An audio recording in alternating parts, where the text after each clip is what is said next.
अस्सलाम वालेकुम स्टूडेंट्स, क्या हाल है जी? कैसे हैं आप सब? उम्मीद करता हूँ आप सब खैरियत से होंगे। स्टूडेंट्स, मैं हूँ मोहम्मद इब्राहिम आपके चैनल डायमेंशनल फिज़िक्स से। और स्टूडेंट्स, आज हम डिस्कस करेंगे concept of normalisation and orthogonality. इससे प्रीवियस वीडियो लेक्चर में हमने प्रोबेबिलिटी को डिस्कस किया। प्रोबेबिलिटी को हम लिखते हैं integral minus infinity to plus infinity psi asterisk into psi D Z, या हम लिखते हैं साई मॉड स्क्वायर।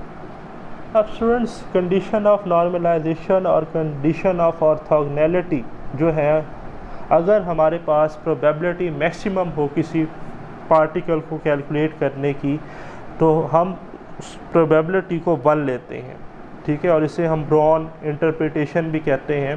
तो इसे हम कहते हैं कंडीशन ऑफ नॉर्मलाइजेशन। और अगर probability of finding particle minimum हो, 0 हो किसी इंटरवल में, तो उसे हम कहते हैं कंडीशन ऑफ ऑर्थोगोनैलिटी। तो देखें, डिफाइन करते हैं condition of normalisation. When probability of finding particle is maximum in given interval, then it is called condition of normalisation, ठीक है।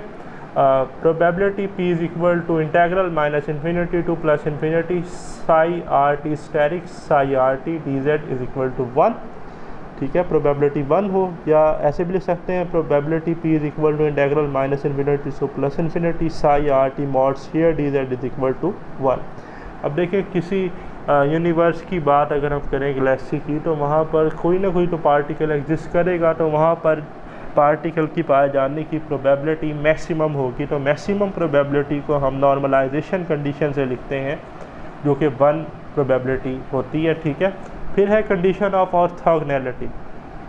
When probability of finding particle is minimum in given interval. अब कोई बहुत छोटा reason हो, ठीक है, जहाँ पर पार्टिकल के पाए जाने का इम्कान नामुमकिन हो, ठीक है। ऐसा वैसे पॉसिबल नहीं है, बट आप सपोज करें कि कोई ऐसा रीजन हो कि when probability of finding particle is minimum in given interval is called condition of orthogonality, ठीक है।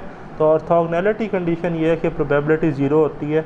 Integral minus infinity to plus infinity psi R T asterisk psi R T D Z, या लिख सकते हैं integral minus infinity to plus infinity psi R T mod square D Z 0 होगा।